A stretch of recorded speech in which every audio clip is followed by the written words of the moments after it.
প্রিয় দর্শক, আসসালামু আলাইকুম। আমি অ্যাডভোকেট মমিনুল ইসলাম। আজকের আমাদের বিষয়বস্তু হলো ভূমিকম্প। আপনারা সকলেই জানেন, বাংলাদেশ ভূমিকম্প কেঁপে উঠেছে। বিশেষত ঢাকা শহর অনেক বেশি অট্টালিকায় ভরপুর। এখানে ক্ষয়ক্ষতির সম্ভাবনাও অনেক বেশি। মানুষও অনেক বেশি পরিমাণ বাস করে।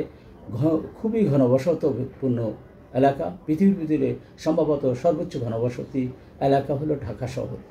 এখন প্রশ্ন হলো, এই ভূমিকম্পের যে ধরন সেটা অন্যবারের চেয়ে ভিন্নরূপ। অন্যবারের এক নম্বর হলো, অন্যবারে যখন ভূমিকম্প আমরা দেখেছি এর আগে, তখন ভূমিকম্পর উৎপত্তিস্থল থাকতো অনেক দূরে, হয়তো সিলেটে, হয়তো আসামে, অথবা অন্য কোনো স্থানে। এর ফলে ভূমিকম্পের তীব্রতা কম হতো। কিন্তু আমরা খুবই আশ্চর্যের সঙ্গে লক্ষ্য করেছি যে আমাদের নরসিংদীতে এই ভূমিকম্পের কেন্দ্রস্থল ছিল, যেটা 5.7 পরিমাণ হয়েছে এবং প্রায় 10 জন লোক মারা গেছে। আমরা এর পরই আরও 3-4টা ভূমিকম্প দেখলাম আমাদের দেশে। খুবই আশ্চর্যের বিষয় যে ভূমিকম্পের কেন্দ্রস্থল বাড্ডা এবং গুলশান এলাকা। আপনি ভাবতে পারছেন তাহলে পরের অ্যাটেম্পটা কী?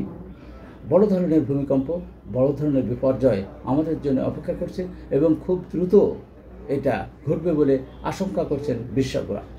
যদি 8 বা 9% ভূমিকম্প হয়, তা ঢাকা শহরের প্রায় 70% বিল্ডিং ধসে পড়বে বলে সবাই আশঙ্কা করছে।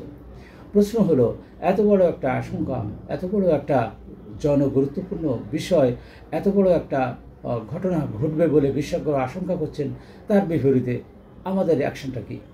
আমরা ব্যক্তি পর্যায়ে শঙ্কিত হচ্ছি, আমরা রাষ্ট্রীয় পর্যায়ে এটার ব্যাপারে আমাদের কি পদক্ষেপ আছে, এটাই বিবেচ্য বিষয়। একটা দেশে যখন ভূমিকম্প সংঘটিত হয়, তার আগে ভূমিকম্প যেহেতু অনিবার্য বিষয় এবং এটা ঘটবেই, এবং এটার ক্ষয়ক্ষতিও খুব একটা কমানো সম্ভব নয়। প্রতিরক্ষামূলক ব্যবস্থা গ্রহণ করা সত্ত্বেও, তারপরেও আমাদের রাষ্ট্রীয় পর্যায়ে কিছু ব্যবস্থা নেওয়া দরকার আছে। জনজীবনকে নিরাপত্তা দেওয়া, জনজীবনকে আশঙ্কামুক্ত করা, বা ভূমিকম্প ঘটলে তাদের ব্যক্তি পর্যায়ে কার কী করণীয় আছে, সংস্থা পর্যায়ে কার কী করণীয় আছে, রাষ্ট্রীয় পর্যায়ে কার কী করণীয় আছে, এ ব্যাপারে গুরুত্বপূর্ণ নির্দেশনা কি দরকার দেওয়া উচিত ছিল না সরকারের খুবই দ্রুত? এ ব্যাপারে যদি প্রাতিষ্ঠানিক ব্যবস্থা নেওয়া দরকার, তাও বা কী নেওয়া হয়েছে, সে ব্যাপারে আমরা খুব একটা সাধারণ জনগণ অকেবল নয়। সুতরাং অতি দ্রুত এ ব্যাপারে পদক্ষেপ নেওয়া উচিত বলে আমি মনে করি। আমি সরকারকে আহ্বান জানাই, তারা যেন এই ব্যাপারে এটা অতীব জনগুরুত্বপূর্ণ বিষয় হিসাবে এ ব্যাপারে তারা জনগণকে সংখ্যামুক্ত করার জন্য ব্যবস্থা গ্রহণ করুক। তাদেরকে এ ব্যাপারে বিভিন্ন বিষয়ে প্রশিক্ষণ দেওয়া যেতে পারে, যে কীভাবে এই ধরনের বিপর্যয় থেকে মানুষকে উদ্ধারের জন্য আমরা কী করতে পারি, ইত্যাদি বিষয়ে ওয়ার্কশপ করা যেতে পারে, ইত্যাদি বিষয়ে অভিহিত করা যেতে পারে।